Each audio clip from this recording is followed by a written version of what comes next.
Your father speaks very highly of you.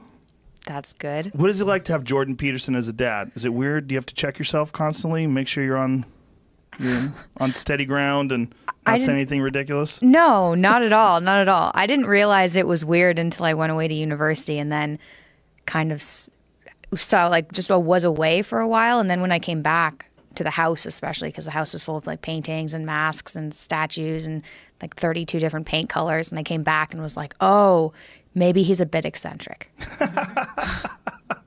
No, he's definitely eccentric.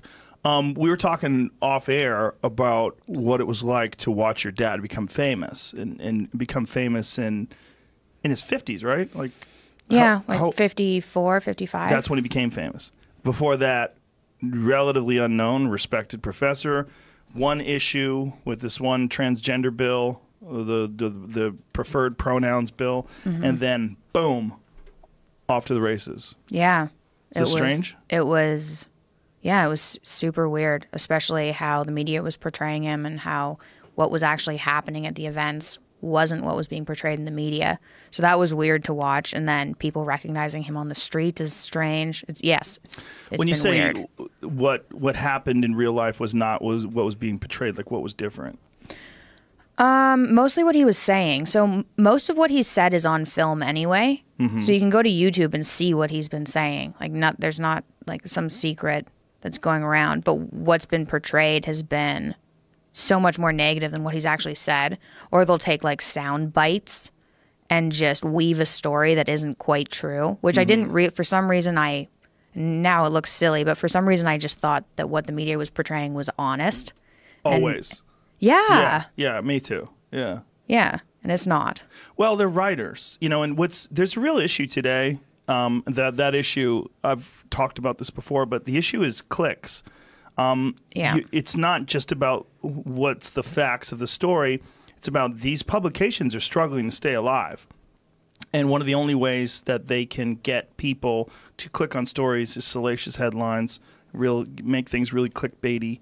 And that's what they focus on. And they focus on negative aspects that are going to get people riled up. They have to have an angle. And I've talked to people who are writers who will write something, and then I'll talk to them, and I'll say, hey, man, this is not what we talked about or what happened. And they said, I'm going to be honest with you, I didn't even write that. The headline was completely written by the editor.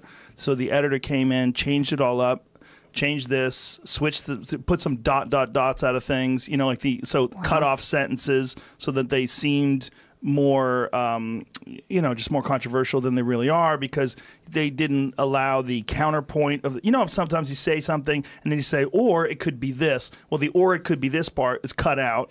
They do things like that just to stay alive, because I think really big publications, whether it's the New York Times or, the Boston Globe, like big publications are struggling for their life right now because people don't want to buy newspapers anymore. And and getting people to read things online is very difficult, and you have to do something salacious. You have to do something that's enticing for them to click on it. Yeah, I guess, but wouldn't you say that's just driving them down? Yeah, I would. Yeah, they're fucked. It's a bad place to be. Yeah, and I think it's it opens up the door for alternative media. But some of those alternative media sources don't have journalistic integrity either. So then it becomes a real issue.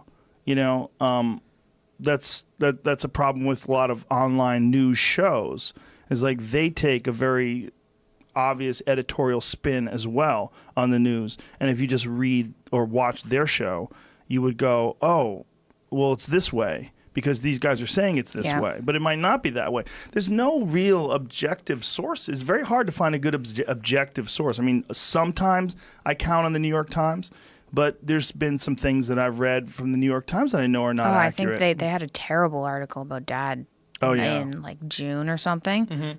Yeah. Well, he didn't make it any easier on himself by using that forced monogamy argument. Term? No. Yeah, enforced monogamy argument or term. Because I don't, even with when you understand it as a psychological concept, that it is a culturally enforced idea, I still don't think that applies to incels.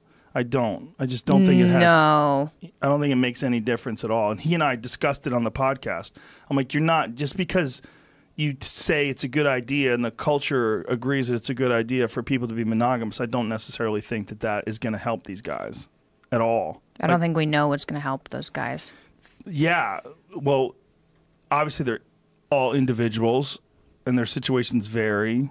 But what we're talking about for people like, what the fuck are they talking about? There was a quote in the New York Times where this woman was asking him what to do about these incels, which are involuntary celibates, and one of them had driven a car into a crowd of people and killed a bunch of people because he was frustrated because he couldn't find a mate. Mm-hmm.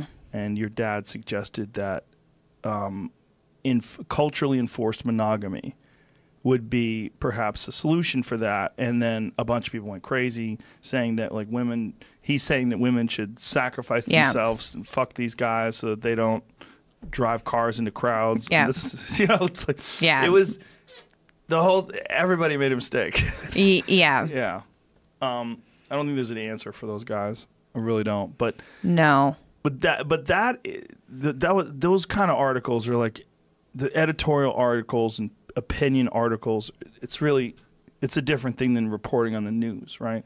Yeah, I thought so honesty was always a big thing in our house, and it was like, don't lie, because if you lie, eventually the lie will surface and it'll be so much bigger than the hell you get from telling the truth. Mm-hmm. So I kind of just assumed that the media did that. Yeah, the world just worked like that. Yeah. Nope. No. I know that now. Yeah.